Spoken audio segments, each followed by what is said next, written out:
So when we talk about writing, ghost writing, article writing, novella, fiction, biographies, etc., what I think it truly means would always boil down to the content, right? Because at the end of the day, we might take different approaches, different angles, or even different focal points as to how we want to begin developing content. Are we going to get creative with our content? Are we going to churn out a fictional book? Are we going to write a technical white paper, a brochure? At the core of all of these different formats is always the content, because the content will will actually dictate the direction that, or rather showcase, that would be a more accurate word, showcase what we're trying to say in the most accurate, precise and concise method.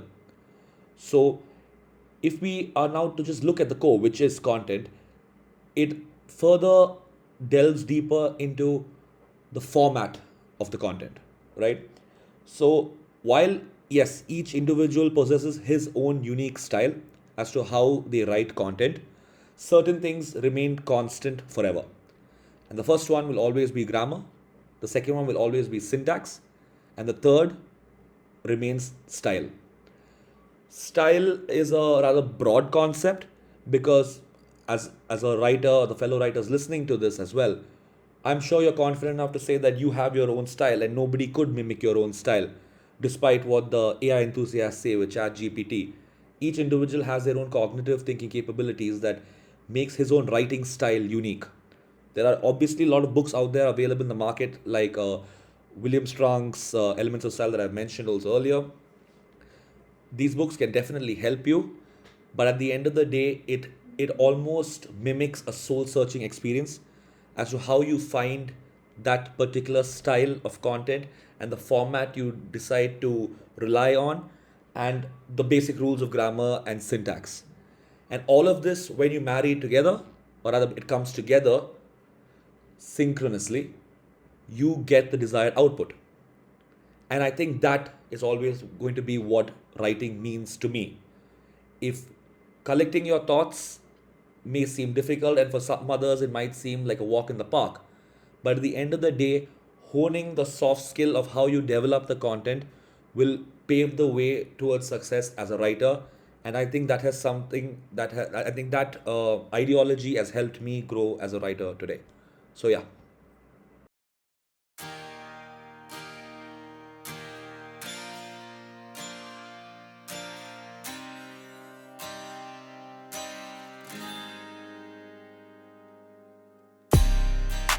Hey everyone, welcome to the Closet Writer Chronicles. I'm your host Sangeeta, aka the Moody Marshmallow. You just heard our guest for today, Nikhil Menon. Nikhil is a professional content developer specializing in future technology. He has written about blockchain, fintech, big data, applied robotics, AI, and much more. He has also written a screenplay for a Malayalam movie in 2016 and has also been a ghostwriter. Tune in to hear about Nikhil's writing journey and how he found a niche for himself in content development. Hi everyone, welcome to the Closet Writer Chronicles. This week I have with me Nikhil Menon. Hi Nikhil, welcome to the show. Greetings.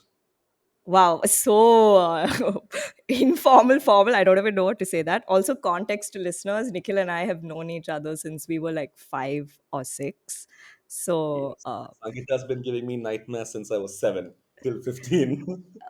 yeah, sure. I think so. Yeah, you can expect, I guess, some banter or some really stupid answers from Nikhil on this show just because he's talking to me.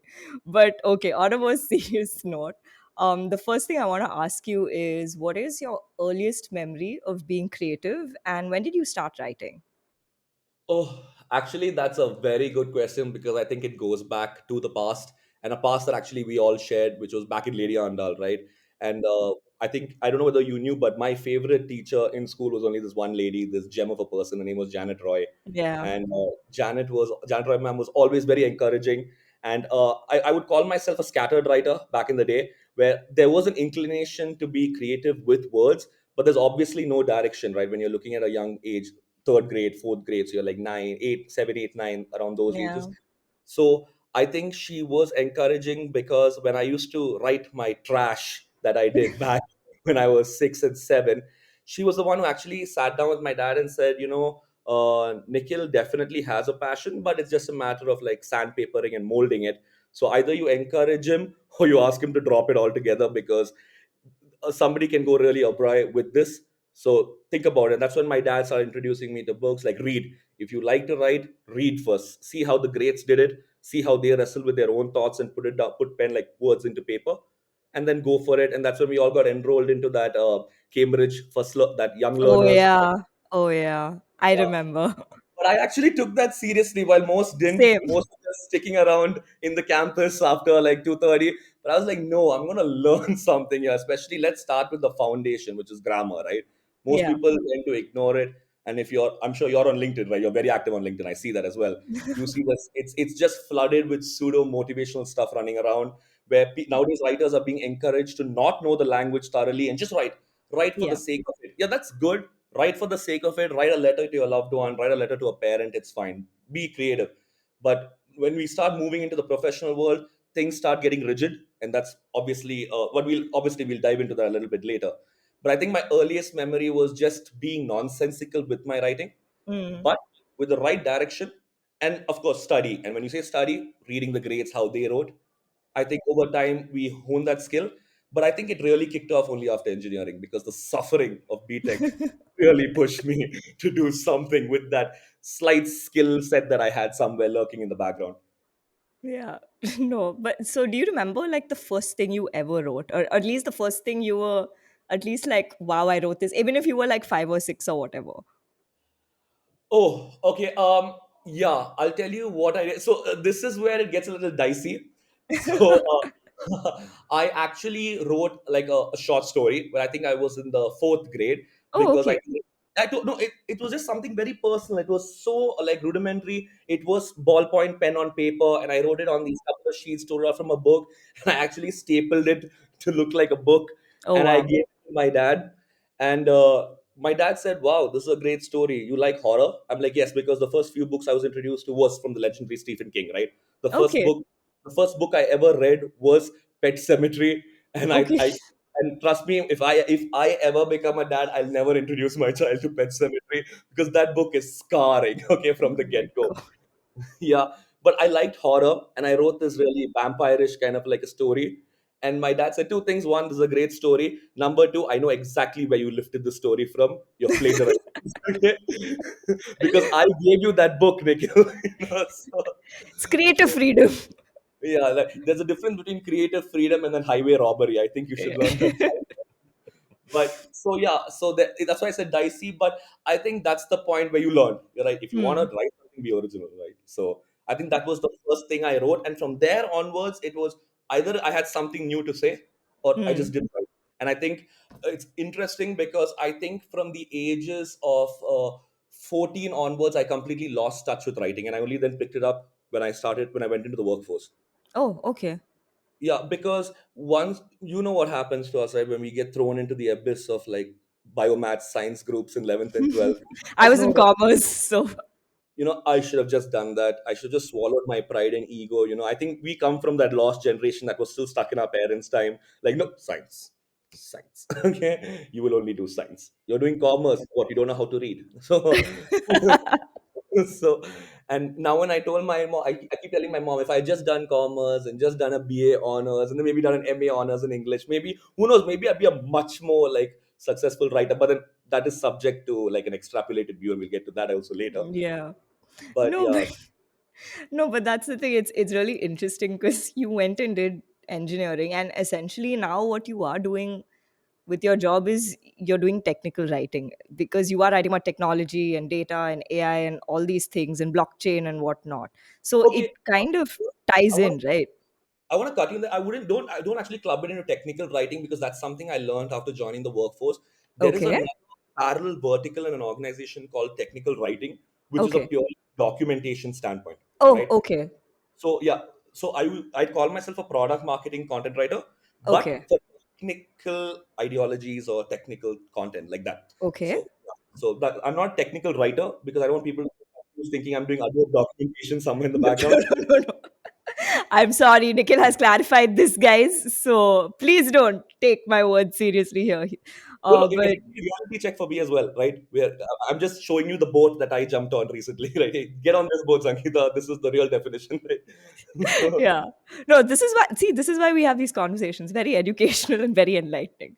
But no, honestly, then how did you kind of sort of pivot to this? Because I mean, how did you take that call after engineering that okay, this is kind of what I want to try doing or you know go into? yeah, I think one the minute you said engineering, it kind of speaks volumes and speaks for itself at that point, right? And especially a person like me who ventured into the field of engineering, not knowing exactly what we were going to bite off, and clearly we bit off more than we could chew because engineering was not going to be something you can just skirt through for 4.5 years or 4 years. Yeah, And if that is your attitude, you're just going to struggle and suffer with the course. Like I know friends who personally love engineering, right? And they're really successful engineers working in Paris and Netherlands and all of that, right? So yeah. those guys should actually venture into the field thinking about it carefully. I ventured into thinking it was like a quick stop way to become successful in life, only to realize success is never guaranteed anytime. Nothing is guaranteed in life, to be actually fair. So after engineering, I realized this is something I cannot pursue. Forget wanting to pursue, I cannot because I don't think I'm going to be very good at it because Mm. I struggle with, and plus my foundation was automobile engineering, and I wasn't really passionate about cars, right? Even when I Okay. bought my, even when I bought my new car recently, my question to the guy was, does it have four doors and does the windows work automatically? Yeah, I think it's a good buy. Right? Does it go fast? Yes, sir, very fast. Oh, I'm so happy. Thank you. So, yeah. So you want to know about the BHP? Let's not get ahead of ourselves. Okay. Oh my god. But yeah, so after that, so I did use the like what people now talk about in the media, the nepotism bug. Having a dad who is in the industry, still on like what now, Hmm. 40 years he's completed in the industry. So and he's still acting, right? So he still has that name, he still has that pull.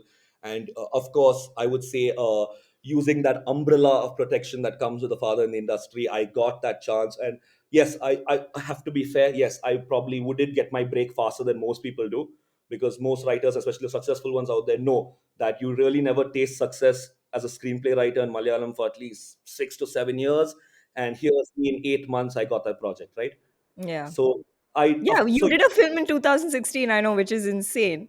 So wait, is this the precursor to your career now?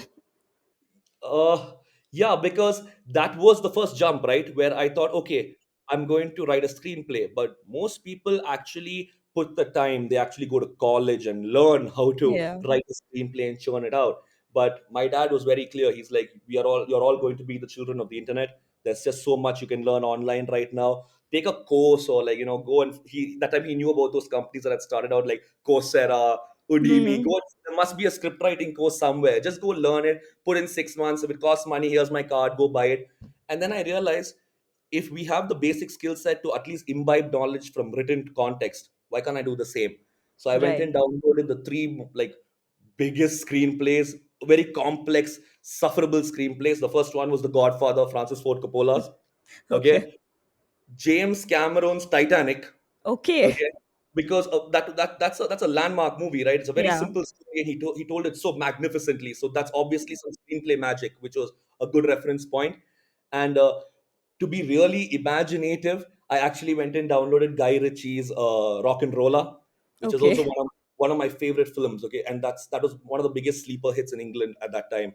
And again, landmark film like that changes the course of film. All these three films have changed the trajectory of how films were made after a point. So I downloaded these three screenplays, and let me tell you, James Cameron, his Titanic, that it just took me a month to read that, right? Oh, Because okay. it was so exhaustive that when I was reading it, I actually started getting cold feet. Okay, Okay. and my dad actually had given me the offer saying, "You've written a story that's acceptable. We have got producers. Now, should we just like, do you want to swallow your pride? Should we contract a screenplay writer who's seasoned Mm. and can do it?" I said, I'll do it in English. Of course, we have to get a translator to Of course, translate it. yeah. Yeah, but I'm going to do this. I'm going to try. Give me some time. He's like, time is scarce. Time is money in the industry. I can give you 3 months. Go for it. So in that 3 months, I lost a month just reading Titanic. And then when Wow. time was dwindling down, I started running through it. And when I felt I got the grip, I started writing my screenplay. And I think in 21 days, I churned it out. Oh, wow. Okay. It was, I'll be honest, that was nonsense. Okay.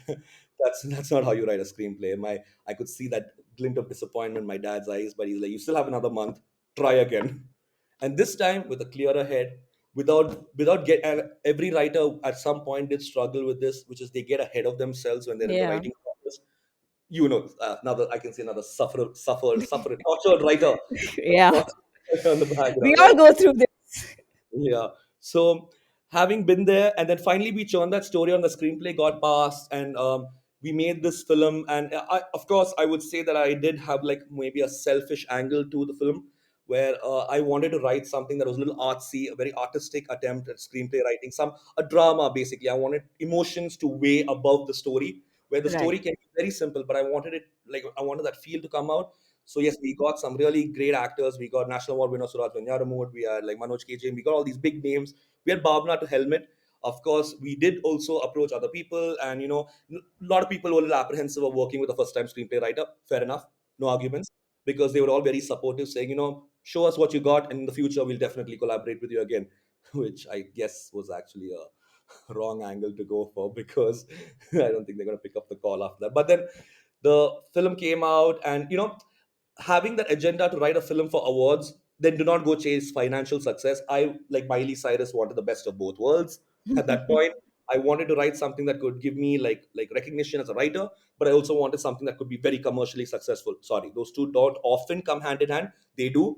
Those success stories are there. They exist every day, and especially this new movie which has come out. I think you've heard of it. It's called Romancham. That's just like a okay. It's Mm. a new film that, again, like my film, these sleeper budget films under 3 crores that are being made. Romancham has, I think, crossed 100, and it's still climbing. It's going, okay. So there are success stories, but mine was not going to be one of those, right? And the film didn't do very exceptionally well. It kind of, like, you could say, tanked at the box Yeah. office. So then it becomes a race against time, right? Now, okay, now am I going to be a writer that slips into obscurity because of failed project, or am I going to like dust myself off and move again? Yeah. And I think Kuriakos also could have attested to that. Films are unforgiving, right? Yeah. They're not going to give you that second break that quickly. And my dad also told me, why don't you just take a breather, right? I think you have to like now think about things and like what's going to happen. So you realize, right? Engineering not happening. First film has completely like it's not happening. The films look, it doesn't look like the films are happening either. Now Yeah. where does it go from here, right? Yeah. So Also, in just to quickly like stop you and to give context to our listeners, Kuryakos was a guest previously on this season. So you can go listen to that episode as well. Yeah. mm, backstory, Kuriakos and me have known each other for 10 years. We're neighbors. He lives 2 floors above my house. But yeah, A small world indeed. yeah, just try to capitalize on Kuriakos' fame. I'm so sorry. Yeah. Yeah. So from there, where are we going to go from there? And I was happy. I was lucky enough that there was a small time advertising firm in Kochi called the Links India, and again very grateful to Shivakant Menon, who is currently, I think, leading marketing for Da Mensch, which is a men's branding apparel brand. He was my head of content in this small advertising firm, and I was lucky because as one of the only few burgeoning firms in the city, we got some great projects. And I was like flung into the world of copywriting from day one, right? Because Hmm. as a company that's short staffed, coming on board as a junior copywriter actually meant a lot more responsibility than just being a guy who sat in the bylines and just observed. No, you're going to hit the ground running day two onwards, like learn how to write. So I'm like, what do you mean learn how to write? I know how to write. Yeah, you know how to write a story. Good for you. We saw your film. Congratulations. But yeah, but copywriting is a different ball game, my son. Like try again. Okay. Yeah. And my attitude was quite skewed. Maybe I was going in with that, "Ah, I think I know what I'm doing. I'm a writer. I've made a film. I think I can do this." And whenever he'd ask me for a copy line brief, I would just write one brief, one line, and be like, this is the answer. And he'd be like, when I give you a brief, I expect 50 taglines, and we choose, not you. Okay. So again, that's when you learn, okay, so now I have to put some effort. And then over a few months, I was sharpening that skill. I started learning. But I'll be very honest, and this is where again there's a quick, it's pivoting really fast. Like my career is now flying like a jet, right? I'm just 6 months to an advertising firm. I got to work with great clients like Amazon. I was working with Mahindra Comviva. I was working with Logitech. I was working with Ibis Hotels. We did a great campaign for the Pullman New Delhi Aerocity Hotel. So of course, I was loving this work where you could be really creative with your words, right? You could also mix in regional language subtleties into it, and you could really have fun with content. But I think on some level, because of disciplined writing from a young age, probably because of Janet Roy. So, wherever you are, ma'am, I hope you're listening. Janet ma'am. I actually Yeah. met her a few months ago, just by the way. Oh my God, how is she? She's great. I met her at a school reunion. So, yeah.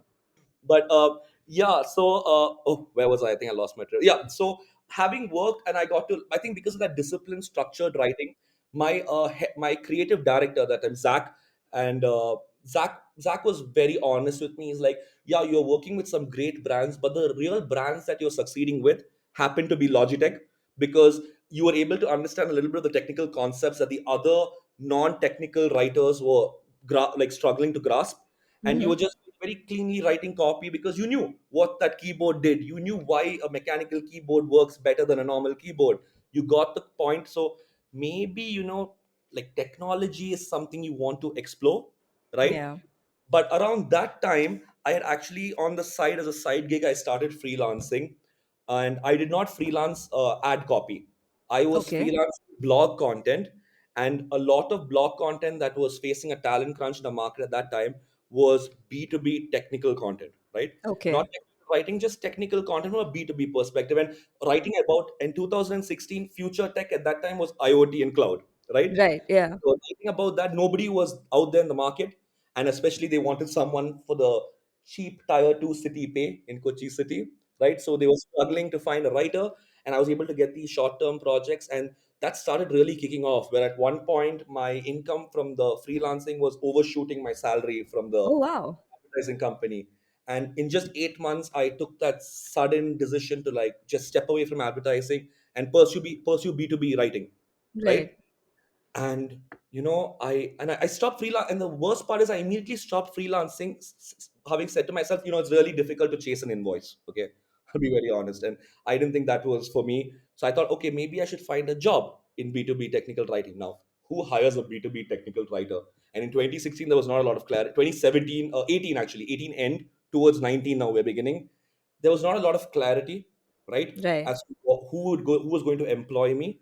But I got to see a lot of content writer roles.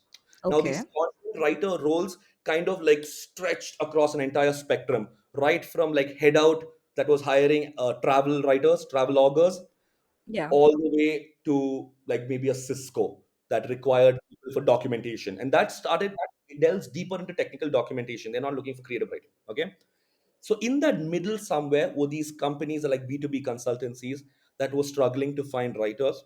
And Trescon was the first organization, and I'm happy to mention this company's name here, because when I joined Trescom, it was a very a very small organization with I think about like 80 people, right? And I was one of those first few guys, and because I've entered in as a writer, and before when they were struggling having no writers at all on board, they gave me a lot of power from the get go.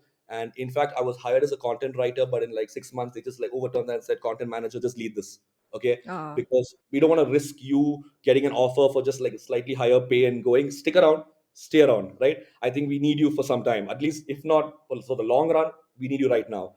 And Yeah. with Stresscon, I explored the world of B2B writing. I was into IoT, cloud, blockchain. Blockchain at that time was Was it huge? Yeah. it just became a buzzword around that time, and this company was heavily focused on blockchain. They conduct this very famous event called the World Blockchain Summit all around the world. Mm. And having explored blockchain from the nuances where even the thought leaders in the industry are pretty much on the same level as you, they're also still learning the tech, and you're learning with them. And I got to Yeah. converse with some great leaders in the field of crypto and blockchain, right? I got to my the favorite person I think that I met, and it was a real privilege to meet that person, would definitely have to be Ivan Luthra, right? Okay. Because Ivan Luthra, even though people would, there'll be a lot of naysayers out there, this man has been a pivotal moment in the crypto world. And being very blunt, you get to learn a lot of things from a person, right? A person who Mm. just calls a spade, right? Not a Yeah. person who calls a club a really black, beautiful flower, right? It's a club, my friend, and the Irish know about it, okay? But so Trescon was good for 1.5 years, and then now after that, it's just been me running with that, right? I was a B2B content writer for a couple of years. I shifted a lot of organizations. I got to jump into companies that delved into AI, telecom, health tech, HR tech. I was heavily focused on future tech. That was Yeah. my crux. But that's when I stumbled upon the next stage of where this was going to take me, right? Which was product marketing content. Okay. Yeah, what was this gap? What is product marketing content? That is still a debate that's happening in the, in the gullies and alleys. Like, what is it? Who's writing this content, right? When you see a brochure and a white paper, who's supposed to write this? Is it Yeah. going to be the manager, or is it going to be the product marketing content writer? That's people like us who step on board. But can they entrust us completely? Do we understand the tech well enough to write about it on such a, a macro level, right? Hmm. And exploring that for 1.5 years was great because I got to work with a great product marketing manager called Hema. She's an ex Zoho Freshworks alumni who worked in this conversational AI company I was at called Enterprise Bot. And Hema, in that 1.5 years, drilled everything she could into me ruthlessly. Was not going to look at the fact that I was coming in with about 3.5, 4 years of experience. She's like, even I'm only at 7. I don't care. Either you learn or just get out. Okay. Yeah. And it came to a point where I would say today we're great friends. We're actually good friends. We meet up now like as friends for a drink out there in Bangalore. Of course, now she's in Montreal enjoying the snow.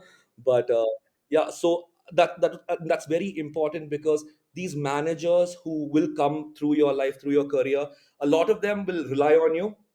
A lot of them might put you down and say you don't know what you're doing, and a lot of them will just keep pushing you to the edge saying, come on man, you can. If not you, then who else? Why not you? Why can't it be you? Why can't you be the person who learns, right? Forget the guy who's come out with his MBA degree. He might not be a great writer, he might be a better marketer. So why Yeah. don't you work in tandem with him and make something beautiful, right? And that's where product marketing content started to like thrive for me. I understood that skill set gap, and that's Hmm. what's important for every writer out there that's listening to us. Being a writer is great. Being a great writer cements your value, but you Yeah. have to find a skill set gap, at least from an organizational perspective. Oh If yeah, you're a 100%. freelancer, good for you. You can have a thriving career as a freelancer. But if you want to work in an enterprise, you have to find that skill set gap, and you need to be that skill set that plugs the gap. True. So yeah, Yeah. I think I got really episodic. No, I think I got very emotional. It's been like No, but I think you finally found like that niche for yourself, right? That space for yourself to kind of be like, okay, this is what I'm good at and what I can do. And, this is what I'm going to sort of continue doing, at least as of now. half enough. I'd say yes, I found this niche. It's great. Now, what am I good at it? Let's take some time. I'll get back to you in a year or two, and I'll give you a solid answer at that point. But I'd say I'm thriving. I'm Yeah. surviving. Now it's Hmm. about excellence. Let's strive for Right. that. So Okay. No, but no, but that is really cool that you've managed to find a space for yourself. And I would imagine it is a space you also enjoy being in some sense. uh, it's funny that you asked that, right? Because I'm sure even you get this a lot. What is it that you do actually? The usual question when you're Yeah, I mean, when people ask me and I say I'm in publishing, the immediate response is, "Oh, so you're an editor?" And I'm like, "No." And I'm like, "I do editorial work as on as freelance jobs and whatever, but I'm actually in the rights and business development side of it, which is actually something I do enjoy doing and which I actively pursued and seeked out. And I'm grateful that I got that position." But yeah, somehow people just don't think that creative industries have a business side and we do finance and we actually do marketing and sales and distribution. Somehow people just don't think of those things when they think of books. But yeah, they always want to like drum your career down into a very linear thought process. I know, Is right? what is it that you do, Nikhil? So I'd start off with like, yeah, so basically all the content that you see from a C-level perspective, which is your white papers, brochures, and immediately they cut you off with by saying, oh, so you're a content writer. Not really. One second. Do you have a pen and a paper? Like, I chart this out for you, I man. Like, know. yeah. And then after I chart it out for them, oh, like social media, get out, man. Just get out. Like, Yeah. don't talk to me. This is literally. So what does rights mean? I'm like, oh, like licensing permissions. And they're like, oh, okay. Don't really get it, but sounds cool. And I'm like, okay, cool. Sure, whatever. So yeah, that I think that's the only thing right now where I struggle with, where I really can't explain the entire scope of my work to a person. And I could probably explain it to a person if they were sitting down with me for like 10-15 minutes, but in a passing conversation, Yeah. somebody just asked me like, hey, what do you do? I say I just do something that's really boring that nobody else wants to do. Okay. It is very true actually in my career. Actually, a lot of people would thrive in this space, but it can get a little mundane. It can get a little repetitive, which, that really chokes a writer. Like, why am I doing the same thing again and again, right? It just can't be the paycheck that motivates you after day. Hmm. Fortunately, that's wrong. Even a paycheck can motivate you because it kind of validates what you're doing day in and day out, right? So Yeah. if you're being paid for your skills, that means your skills have value. It holds value in the global economic machine. So be proud of what you do, and Oh, yeah. don't let the relatives rain on your parade. You know? Yeah. No, So, but no, no. Obviously, I mean, that is one part of it. Obviously, you face all these like misconceptions and assumptions about, your job and what you do. And I think every person who works in some form of creative career or even other careers for that matter do face some amount of assumption at some point, because it's like you said, people just want to kind of dumb it down or just bring it to the bare basics of it and be like, okay, so this is it, this is what you do, end of story. So it's easier for them to kind of comprehend what you're doing. But no, like, but the thing is, what I'm asking is like, do you enjoy what you're doing, or is it something you're just purely doing for the sake of it now? Then is what I'm trying to understand. no, that would be unfair, because if I was actually chasing the paycheck, I would have actually moved into a different role by now.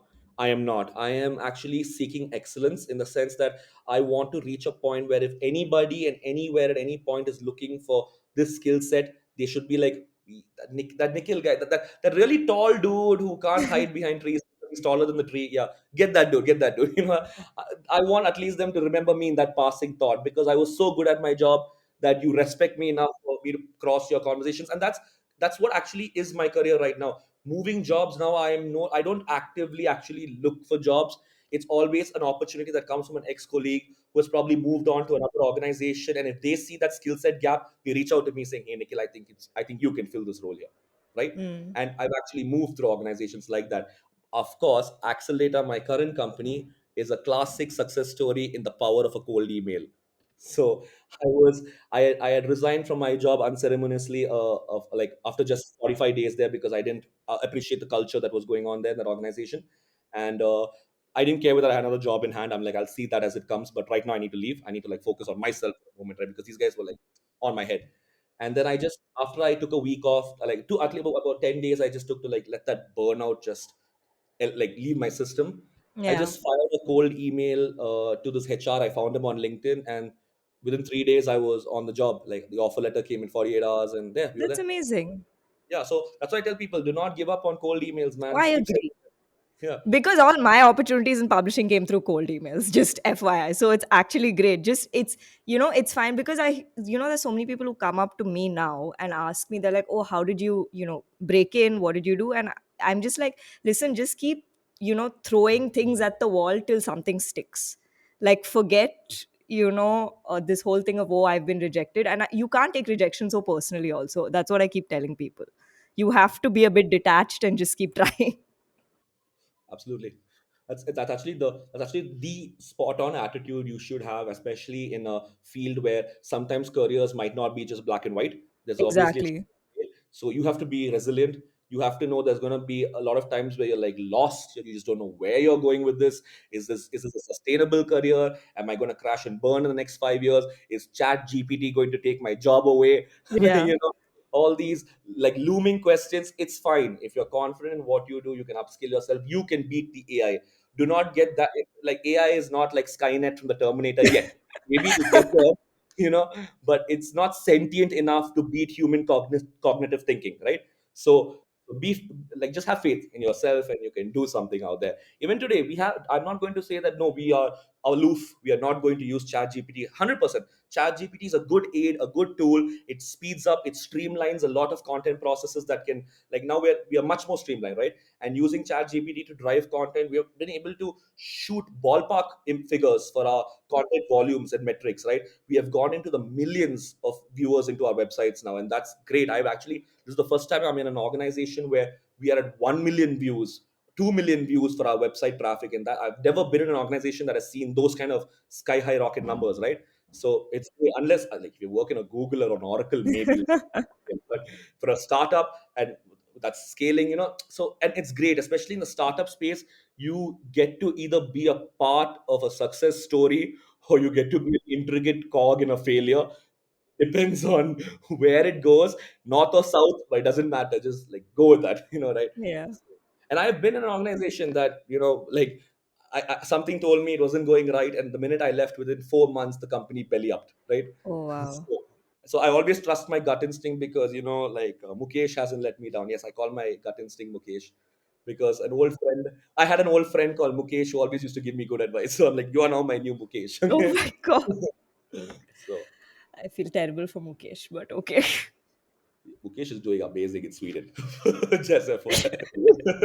This Yeah. Mukesh, not so much. Oh my God. I feel bad for both Mukeshes at this point. But anyway, no, but it's interesting you brought up ChatGPT and AI because no, honestly, like what is your take on it? I mean, I know you're like, okay, it's not going to replace anyone at any point, but just I think the way people are viewing it also, it's really because some people are like, oh yeah, like AI will never be able to replace humans at all for anything ever. And then some people are just like panicking and are like, oh my God, my job is gone. So just generally, like, what is your take with where AI and is going in terms of like writing and copywriting and stuff? That's actually it's a great thing that you brought that up, because I actually have a great opinion piece on Thrive Global, which I'll share with you later, which is basically about the advent of technology. And people from like, I think the 19th century onwards have always been apprehensive to technological advancements. It started with, I think, Gutenberg's printing press. I think in Ah, 1838 or 1898. I'm not very good with dates. I'm sorry. Sorry, people. You can Google it and get the right date. But ever since Gutenberg came out with this printing press, people are like, oh no, the artisans are going to lose their jobs. The guys who would manually like copy these manuscripts, right? What's going to happen to them? Well, it was very simple. You give each of them a printing press, and they churn out 30 books a day, not one book in 2 days, right? The printing press was just going to be a tool to increase volume output. It wasn't going to replace the artisan, because you always want one human at the helm of affairs when technology comes into the picture. It's always good to have that synergy between human and machine, because I don't want to bring up Terminator again. Okay, let's not yeah, I'll be back. But having said that, from that point, technology has always been like, people have been apprehensive. But as the technology found its firm footing in like human working and culture, people over time would start to embrace it. Today, hmm. there is no world without a printing press. Though now we are moving into the digital age, where printing press on a whole itself is being threatened as a business, because you've seen that newspapers have seismically reduced their volumetric output in terms of hard physical copies of newspapers Yeah. and magazines and all of that. So I think with the changing times, sure, I would say some jobs will get eliminated, but I don't think technology is going to be at the core of why jobs are destroyed and new jobs by a result are created. It's Yeah. always going to be where the human race is proceeding towards, right? And if it comes to a point like where a technology like chat gpt can be so intelligent that it's gone into the meta learning stage of its entire life cycle, and I'll come to what that meta learning cycle is in a bit. But if it's so smart that it can do everybody's job, like from the content writer all the way to the back end developer and the senior engineers, and nobody has a job anymore, then we come into this conversation that started as early as 2006, which is the UBI, or the universal basic income. But Okay. UBI gives rise to a conversation which would create this kind of a dystopian utopia that makes no sense, where people are just living for the sake of living. Like you've seen that movie Wally, right? Those people living in Yeah. that. Yeah. It's just something like that. And humans are very bad when they're complacent. Complacency has always been evil in human mind. Idle man's mind, devil's workshop, right? That's the same. So I would say that no, I would not want to believe that a highly intelligent tech like Chat GPT is going to replace jobs. It's going to be a very like a steroid infused tool that we're going to employ to only increase and drum up volume. If it becomes really smart and, like, I don't know, it runs for the 2029 presidential election, I don't know, maybe then that's a conversation we'll have another day. But you know, but so yeah, answering that question, Let's see it. We don't know what's going to happen in the next, let's say, 10 years, right? An asteroid's going to fly through the Earth. The dinosaurs are going to come back to life. They'll find a 50-foot snake frozen in the tundra that becomes the ruler overlord. Who knows? Like, everything is subjective now. There are people who believe in lizard people in the sewers. So I don't know. Anything you can believe anything you want today. Choose your god, worship it. Choose your religion, worship it. Doesn't matter, right? Yeah. But coming back to what content and of what technology will always mean, it's only going to be an aid. Be happy that they invented anesthesia. Otherwise, they're going to be cutting you open while you were alive. I mean, like Oh when my you're God. awake. Yeah. So it's because of invention that life is only going to become better, right? Medical sciences, and I've worked for a little bit in the health tech startup, and writing about health tech, it blew my mind, right? Especially what they're doing with Casper and CRISPR-9 and all these like gene splicing tech out there. Like, we are going to reach a point where, yes, we're going to have nanobots inside our bodies. We are going to be able to, like, remove and replace organs like they were air filters in your engine, right? It's going to become probably that linear. And when you're in that era of human mankind, then what is all this chat gpt, that those conversations become moot, because we have now ushered in the next era of life, that all of this is no longer relative. So in 3 years the conversation is going to change. You're going to ask me a very different question. Chat Yeah. gpt is just another integrated tool like Freshworks, Zoho, Bing, Grammarly almost emerged as the first threat to Yeah. writers, right? So, and but right now, you and me know, as writers, we rely on Grammarly. We have deadlines that we can't meet, and we don't have the time to like oversee every line of like a 1,000-word article. Thank you, Grammarly, right? Yeah. So, you made my life easier, and it's great. So yeah, I think that is a very broad, like a very extrapolated answer to your question. I think you've realized, Sagita, I don't give direct answers. I like to like go around and round and come Yeah, around. that has been forever. But anyway, that's why you're on a podcast. This is just more content for me and all of us to listen to. Interesting story. My sufferable way of answering questions always used to drive Pamela ma'am insane. Oh my God. We're just giving shout outs to all our school teachers at this point. Yeah, and I think I'm very conveniently bringing up the favorites, but okay. Oh my God. But no, but it's really interesting to hear your take on that because this has been an ongoing conversation now, at least for the past couple of months, especially because people are like, oh my God, like, will we not require copywriters anymore? In fact, there are like even writers who are like, oh, like, will AI now just come in and write books and will humans not, write anything at all? And I'm just like, I think it's a bit far fetched to immediately. I mean, I think it's a great tool to use for ideas maybe, but think you still need that some amount of human touch, and I don't think AI can do that yet.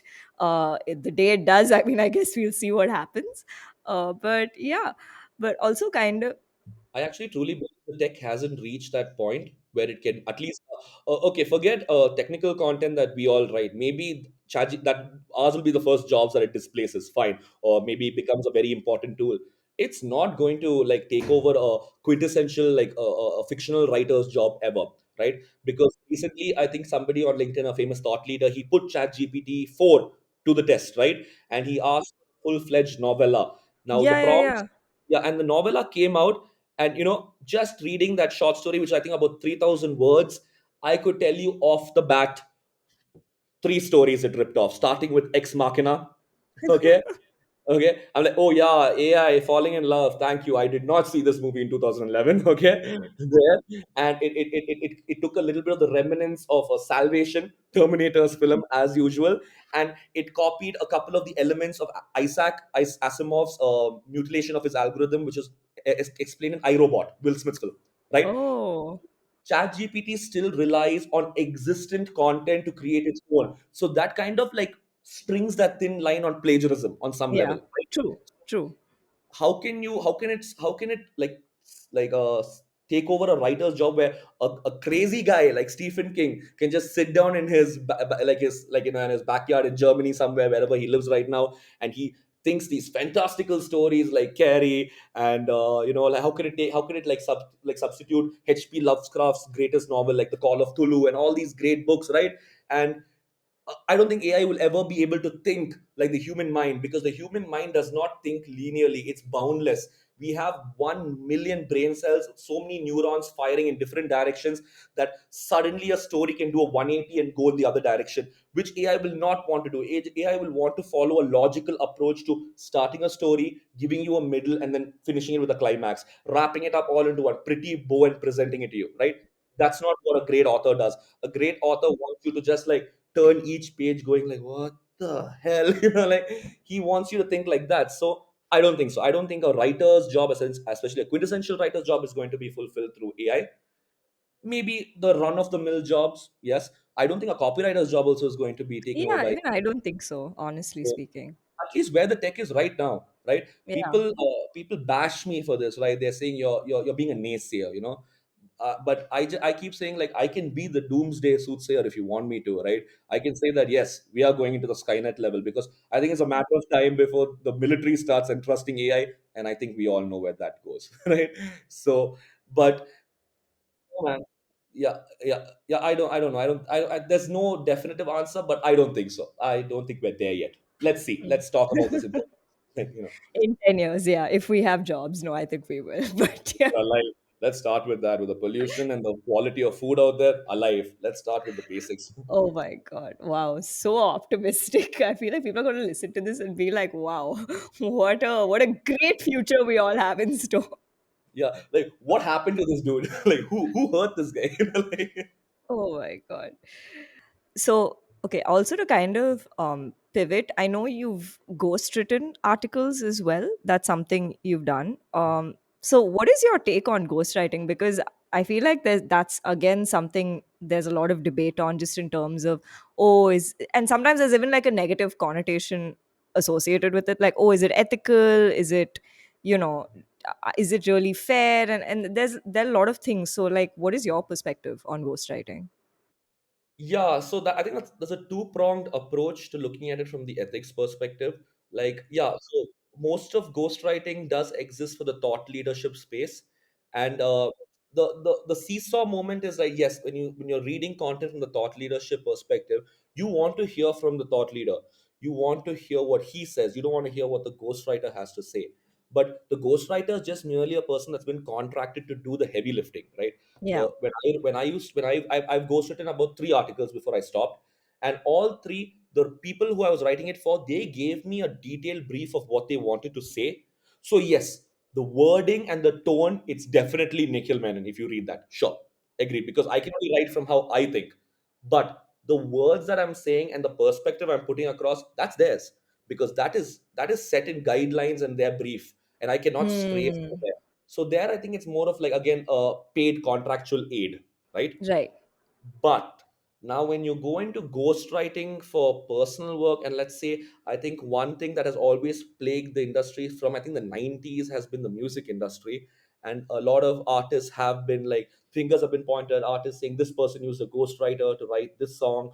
And so it's Yeah. technically not him. So, all this time I always felt like, this artist was speaking from his heart. No, it was somebody else's issues that this guy was just emulating in a recording studio for you, right? And then you Right. kind of want to detach and dissociate yourself, but again, that's something else altogether. But I really think that ghostwriting should not be looked at from an ethics perspective, because a CEO will not have the time to sit and churn out 1,000-word article, or if he does find the time, expect to get it in like a year.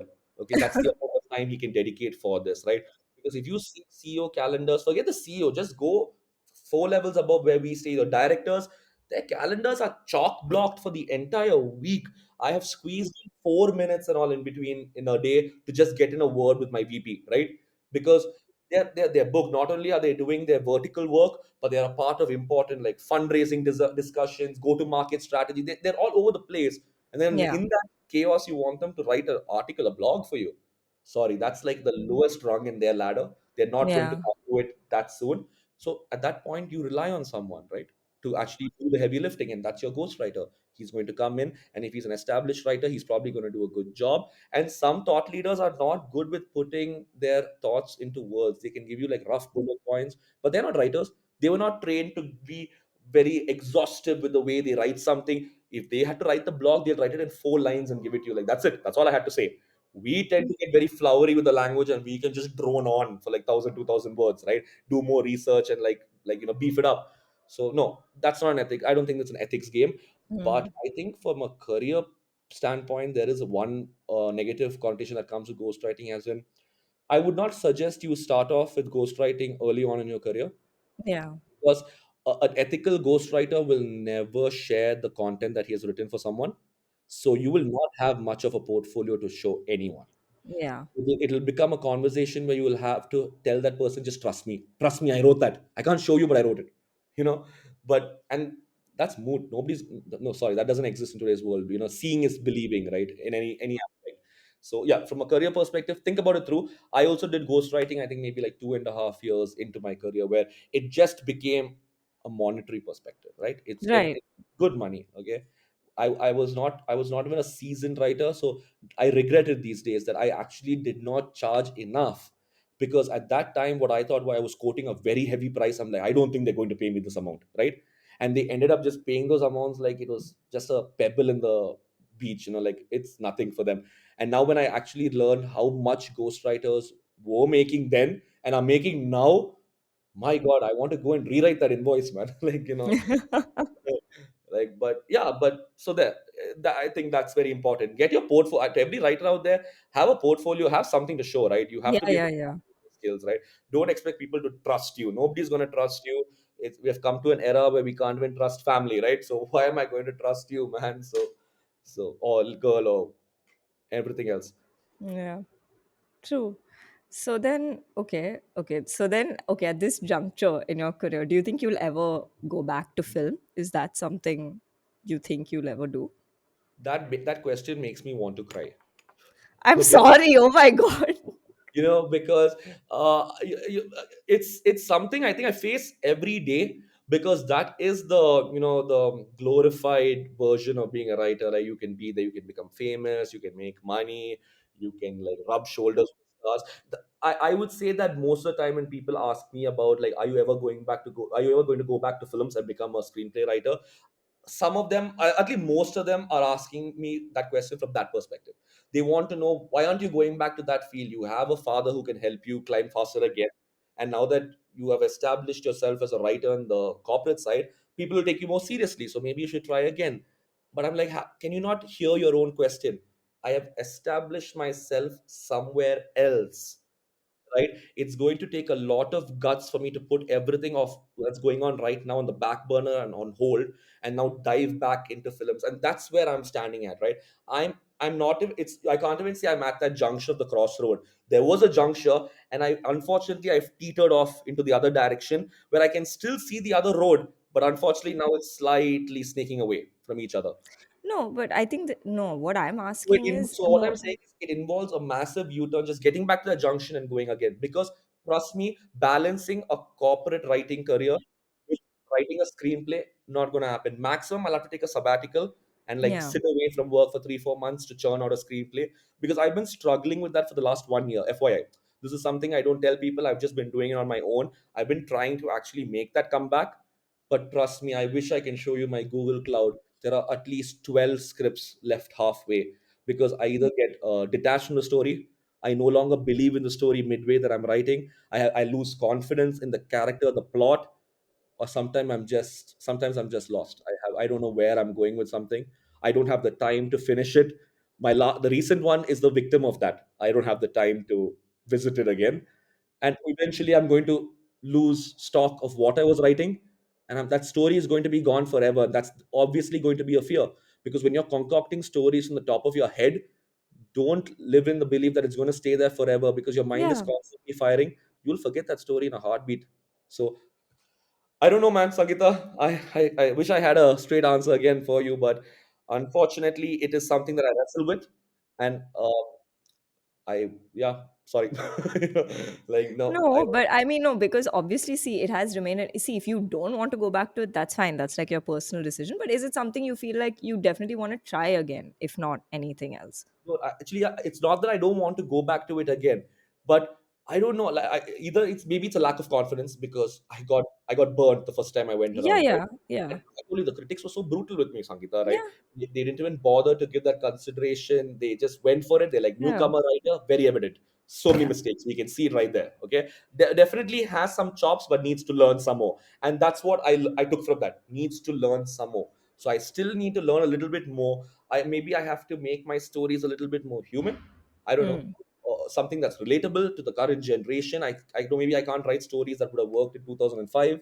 I need to now mm, think we're at 23 and I need to write more fast-paced mm. content. I don't know. I still haven't figured the kinks out, but I am looking at that content always. I'm always thinking about it. It's I use a saying that I don't think I should say, but I call films for me that unforgiving mistress.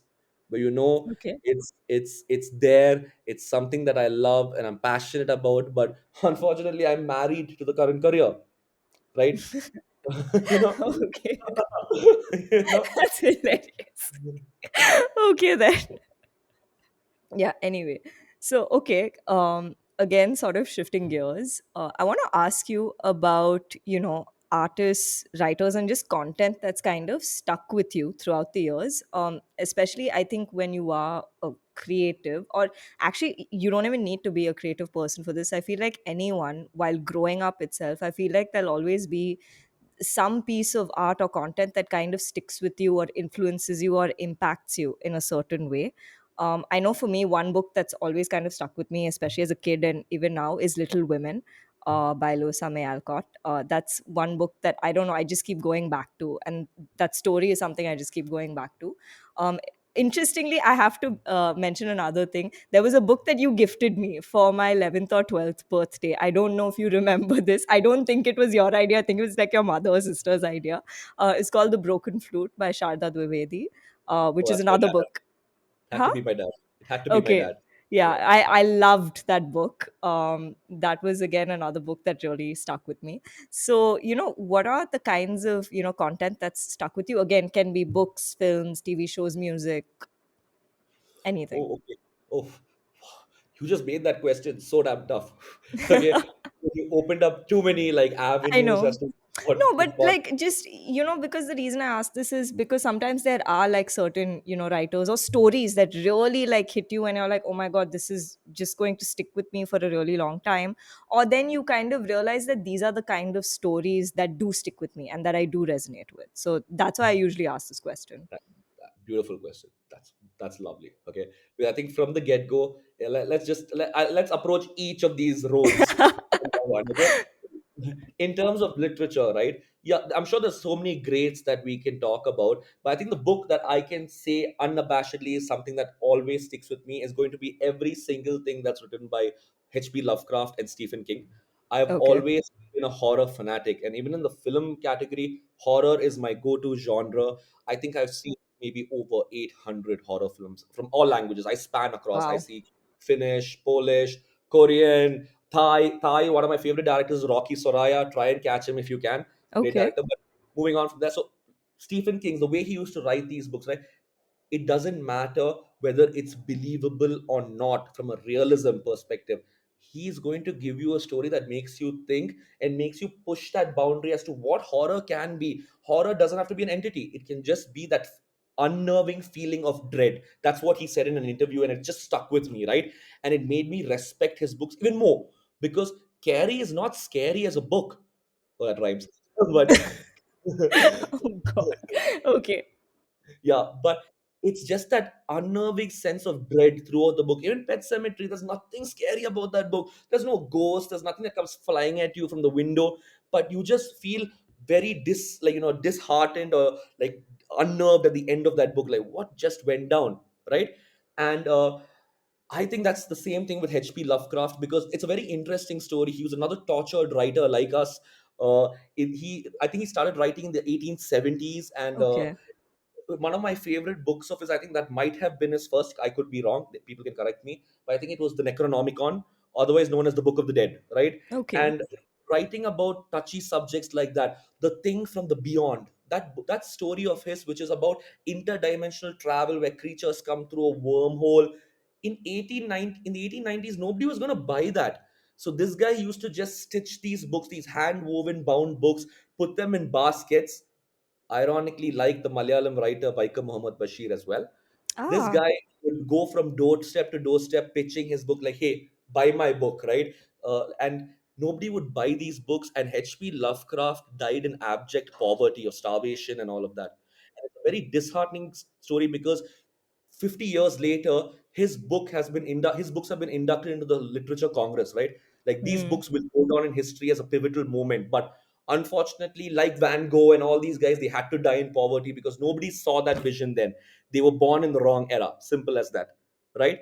And that content has always like stuck with me, and I feel like I can always go back to those kind of books. Like I think I've reread Carrie like 2 3 times but it's just like fun. It's something that you can like resonate with, especially if you were a child at some point who was bullied, and you just wished that you could like derive some power from the universe and take revenge on these people that rained hell on you day in and day out. And that's how he took a subject that could resonate with everyone, but it's horror. That was the moment. That was the Right. moment when he turns as an author, and that stuck with me. I love that kind of content.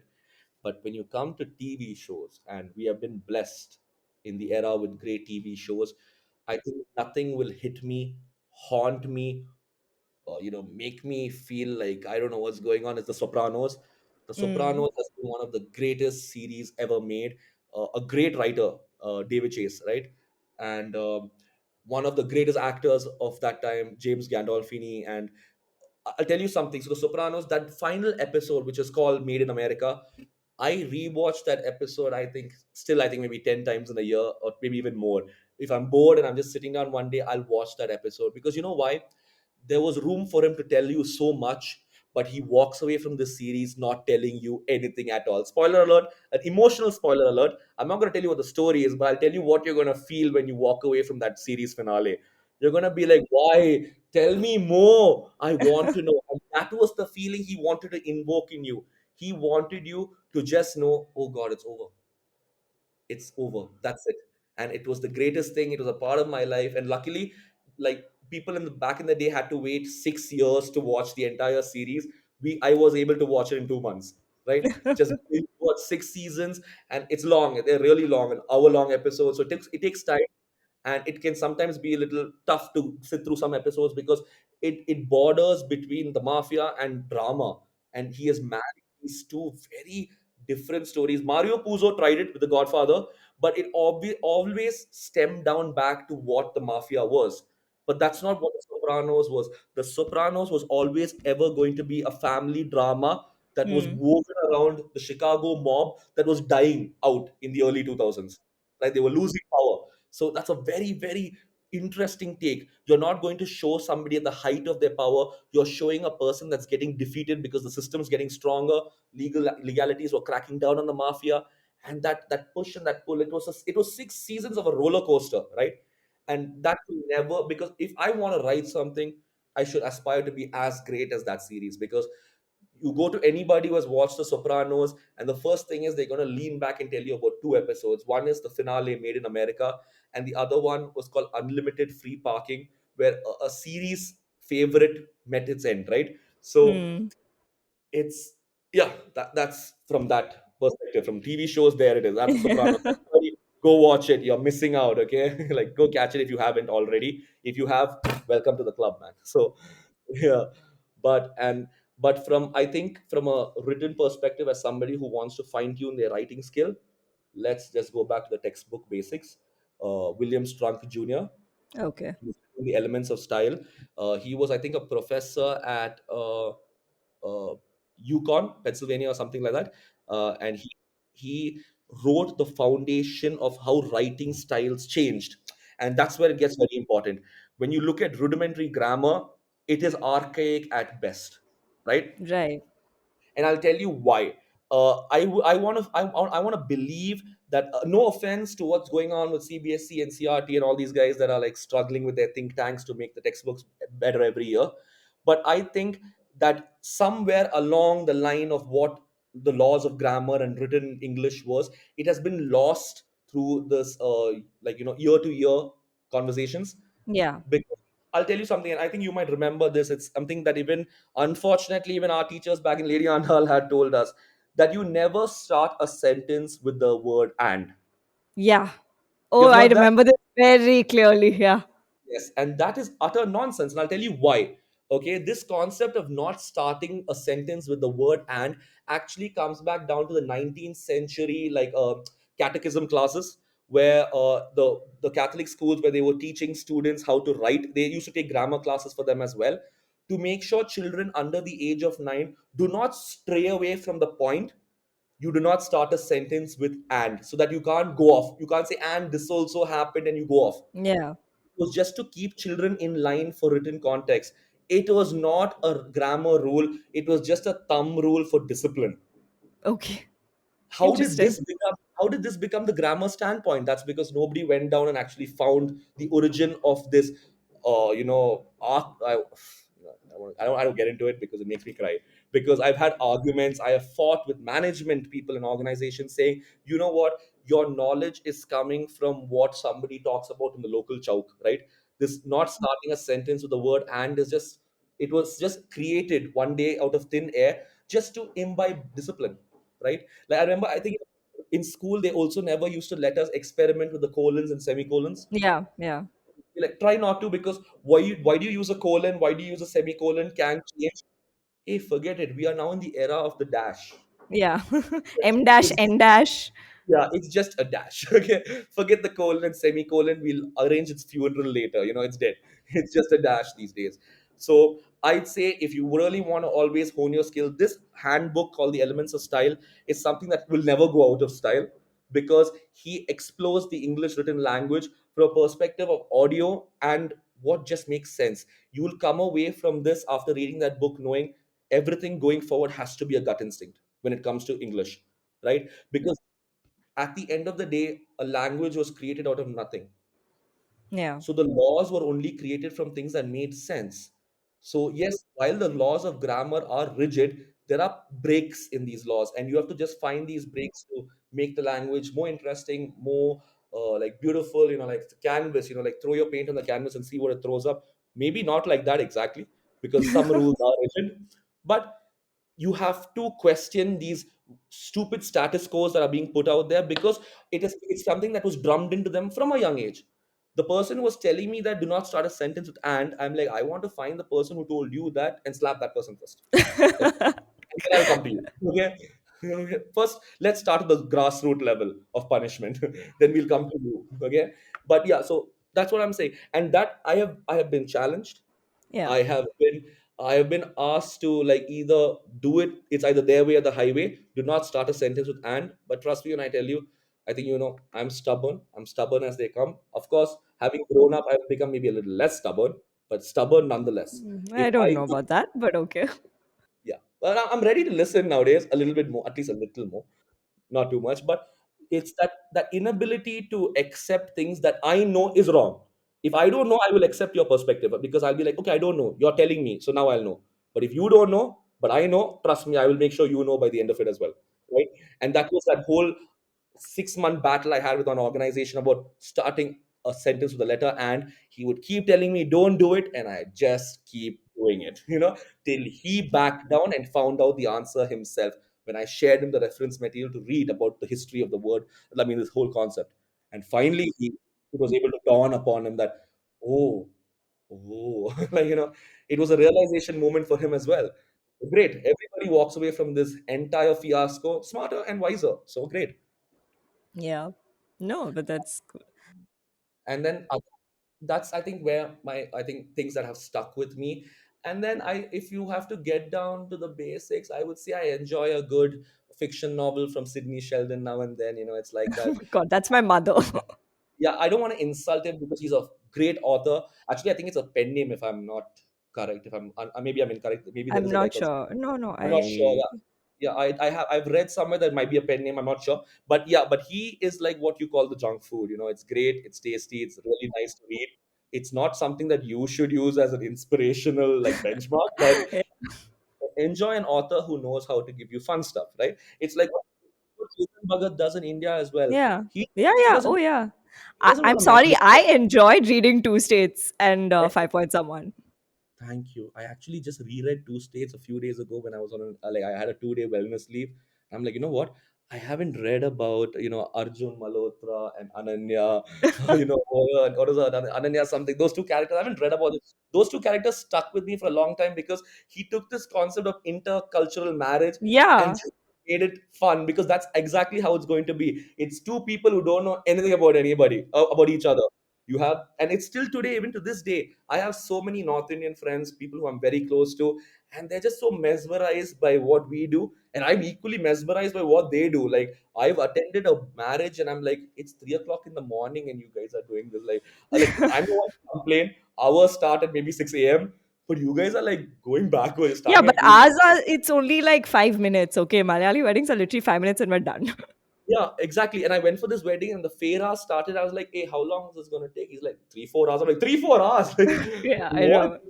Yeah, but yeah, so that I like that book, and I respect Chetan Bhagat as a guy who wants to reach the masses. He wants to tell fun stories, and he writes it very simply, so even that layman who struggles with the language can go through his book like properly. You're not going to struggle like when you pick up Shashi Tharoor's novel and he tells you from the Oh, get-go, yeah. hey, I'm going to confuse you, be ready. Yeah. Hey, by And the way, keep my a favorite, thesaurus handy yeah, and a by the way, dictionary. my favorite word that I actually think on some level is a thing that resonates with me is Tharoor introduced us to it. It's called defense rate, which basically means a person who always likes to argue his viewpoint and stick by it and debate it and make you believe that this is it. Defense rate. Yeah, yeah. So that's something that yeah.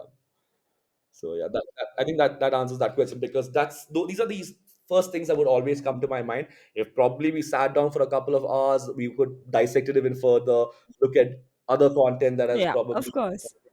But and also for copywriters out there, something that was very instrumental in those, even though very short-lived career, 8 months as an advertising copywriter, something that really worked. People check out. His name is Guy French, and I'm sure most copywriters know him. He's Okay. he was back in the day.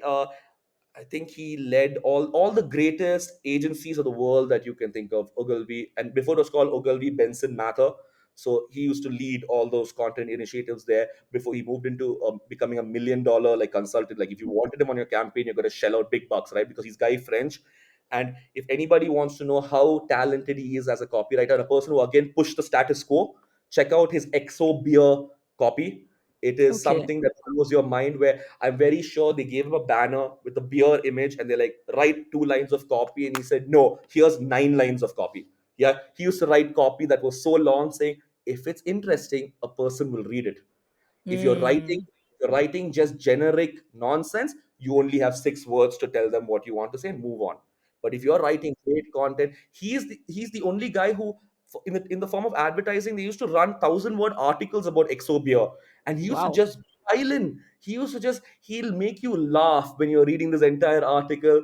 He'd at one point he's like, oh, the person who didn't understand this, shoo shoo, go away, and then dot dot dot, and he'll start writing. Like, he will just get lost in his work. So yes, please check him out. He will make you question these pillars that advertising agencies nowadays put forth to copywriters to try and kind of like restrict them and bind them. No, man, break that chain. Check out what guys did. Check out how they became successful because never it was never a their way or the highway. It was more of a let me tell you what I know and what I think works, and let's find out if it works. If it doesn't work, fine, I'll never do this again. Yeah, but you have to give it one shot, right? No, but it's really cool to kind of hear the things that have influenced you. And yeah, great recommendations. I'm sure everyone will check them out. And I'll obviously mention them in the episode notes as well for people to refer. But yeah, now we're coming towards the end of this interview. And we always end with these last two questions. So the first one is, what are your aspirations? These can be personal, professional, creative, basically things you're looking forward to in the near or even distant future. Okay. Uh, that's a very introspective kind of a question, because I think especially at this juncture, if you had probably asked me this question 4 years ago, I'd probably have much more pinpointed answer. But at this point where I have done the usual rat races, I've chased that fatter paycheck, I've chased that fancier lifestyle, that life that probably a younger, more naive person would want to chase, like the fast life, living the high life, traveling, going abroad, like just doing that shit, like just dropping big bucks here and there.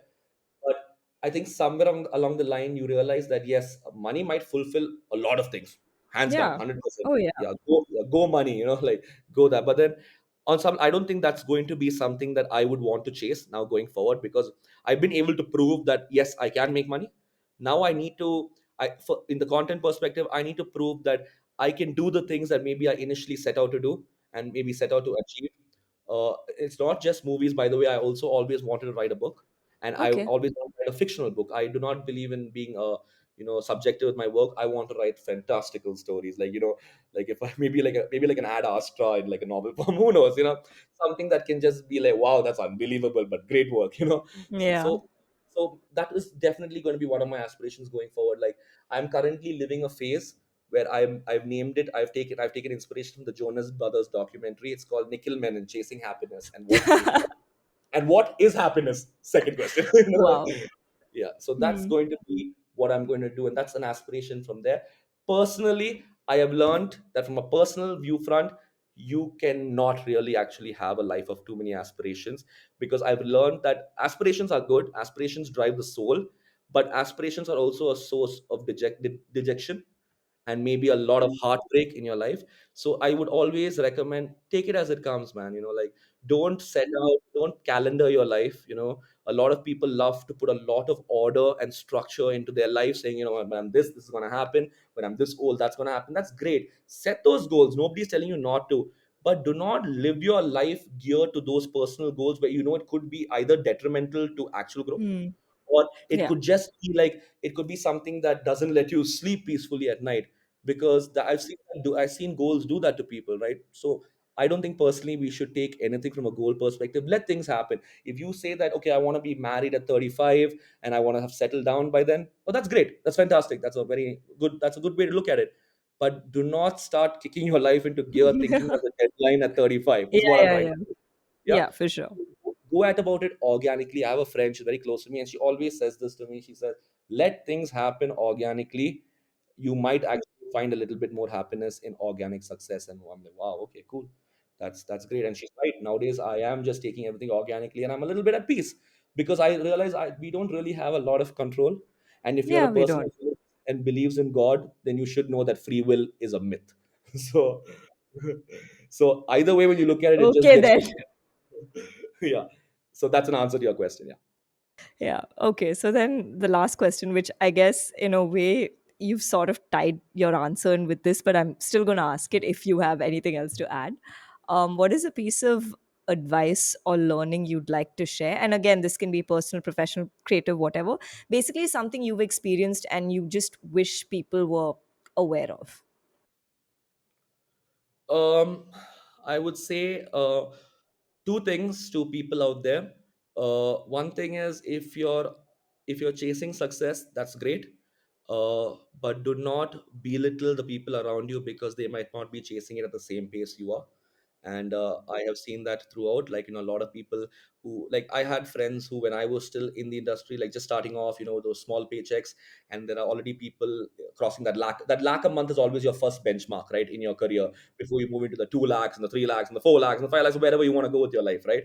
So when we are all pushing that and trying to get there in that first 1 or 2 years, and somebody off the get-go starts off right there, somebody has started their career at your dream, right? And it could unnerve you, it could make you question things, right? But I think all of that is put to rest if that person doesn't belittle you. And I would suggest that to everyone out there who's chasing success, let the people around you catch up, prop them up, but never put them down, encourage them, but never destroy hope. That's all I can say. Yeah. That is one thing that I want to tell people. The second thing that I would say is, uh, career is very important. Yes, work is God, as they call it, whatever your career may be, but it should never come at the cost of your personal relationships with anybody, be it Yeah. family, friends, or lovers. Do not let anything be sacrificed for work, because trust me, I'm a person who has chased success, and I have very successful friends around me. And I'm talking about people who are movers and shakers in the global startup like engine, and these people only have the same thing to tell me: the things that they have lost in that hunt for success. If you are hungry for success, know the price that you might end up paying. So just be a little empathetic and know that not everybody is chasing your success, only you are doing it on your own. So either you bring people on the same page, or try your level best to explain it to them, because trust me, sometimes the top, it's a lonely place. I don't know what the top is, I haven't got there, but I know people at the top, and trust me, it doesn't look like a lot of fun. And nowadays they're they're in the catch up, they're just trying to hold on to people, right? Because the people that they have lost, and then over time they realize, something else could have made me happy. I have a friend who's so successful. Okay, so it's a very interesting story, because I've never really actually tried to explore like human emotions, because I've always felt like, again, it should be an organic approach, right? Whatever your emotions are. But she told me something that has still stuck with me. She's like, even though when I was younger and I was making a lot less, I think I was much more happier. And I was like, I don't believe that, because I know the lifestyle you're living right now. I see what your paycheck has done for you. She's like, yeah, my paycheck has made people believe I'm happy. End of story.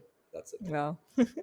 And on that enlightening note, we have now come to the end of this interview. Thank you so much for being here, Nikhil. It was great talking to you. I hope you had fun. Yeah, I have not actually had a lot of time to dissect my own mind and think about things from all these angles. Yeah, definitely. And it's always great talking to you, Sangeeta, to catch up. I know you're very busy. Pick up the call once in a while. I'll call you. Okay. But you have to call for me to pick up. I always call you my mind. I'm calling you from my mind. No, but thank you so much for being here. 100%. Talk to you soon. Bye bye. So that was my conversation with Nikhil Menon, closing this episode with an article written and narrated by Nikhil. I hope you enjoyed the show, and I'll see you next week with a new guest and a new chronicle to share. It's the season finale, so be sure to tune in. Talk soon! So this is an article that I wrote in 2019 for Thrive Global, and the reason why I picked this particular like a thought leadership article, or rather guest post, which I wrote for Thrive Global as a reference for today, is because I think it uh, perfectly summarizes the current conversation that's happening in the writing ecosystem, which is the arrival of Chat GPT and the probable decline in writing jobs. While a lot has been said, I think this article might shed some light, even though not directly connected, might help people understand what technology has always meant for the human race. So, the article starts off like this: what does COVID 19 mean for the future of work? The death of all traditional enterprises. Business of tomorrow need to start focusing on employees today. Despite it being a constant topic of debate between HR professionals across the globe, the future of work conversation never ceases to end. As the scope of work evolves constantly, the finer points begin to follow suit. Hence, it is important to understand the course of the debate's evolution. The term future of work might have started off initially as a need to embrace futuristic tools, but has inevitably transformed into a wake up call for organizations regarding the employee experience. So, how did it all go down? Since time immemorial, the labor market has faced a continuous uphill battle, probably around the time Johannes Gutenberg invented the mechanical printing press. And how can we forget the historic 18th century era when weavers and artisans were pushed to the proverbial edge of poverty when the mechanized loom came into existence? During World War II, Alan Turing's Bombay machine, which was instrumental in decoding the Nazi Enigma code, was able to decode millions of lines of encrypted message in hours, thereby negating the need for thousands of analysts to crunch numbers over a span of weeks and months. Fearing the loss of livelihood, the working class has always been predominantly apprehensive towards technology. However, as organizations began their transformative journey towards digital disruption, technology has managed to wade through public discomfort and arise as the tool for forging the future. Even in the case of Alan Turing's machine, the underlying truth was that technology helped streamline the decoding process by using mathematics and technology, thereby increasing efficiency and reducing lag. Over the last 2 decades, global enterprises, Fortune 500s, and small medium businesses have managed to adopt a slew of innovative solutions like artificial intelligence, machine learning, deep learning, blockchain technology, and data analytics to help improve processes, functions, and systems. Whilst AI and ML manage to reduce redundant tasks, beef up cybersecurity, and encourage automation, data analytics blew the customer acquisition cost metric out of the water by helping companies leverage the power of the internet. By disrupting every possible industry, sector, and vertical, technology established itself as a key business pillar for enterprise success. And soon enough, employees began utilizing these tools for quicker responses, timely support, and an efficient working order. And all of a sudden, the need for skilled labor to operate these tools became a business criticality, and the subsequent shortage of talent has resulted in a depleting bottom line. In a market survey report conducted in 2019, the banking and financial services industry, business services, telecom and media industries saw a cumulative shortage of over 14 million workers by the year, will actually see by the year 2030, though I think these numbers have changed right now. Therefore, to combat this shortage of skilled employees, enterprises all over the globe have begun looking inward for solutions on how to retain their existing workforce. And subsequently, the future of work debate entered its next phase, the employee experience. By empowering employees with increased ownership, relaxed working hours, and career improvement, that is, upskilling or reskilling, companies have spent heavily on constant innovation and research to help improve their overall EX, that is, the employee experience. Businesses of tomorrow need to start focusing on employees today.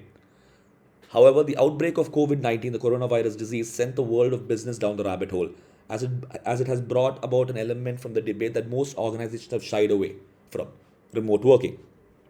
Even though the idea of remote work isn't relatively new, its magnitude has been negligible to say the least. Up until 2010, corporations have argued that they do not possess the infrastructure or bandwidth to support the whole work from home methodology.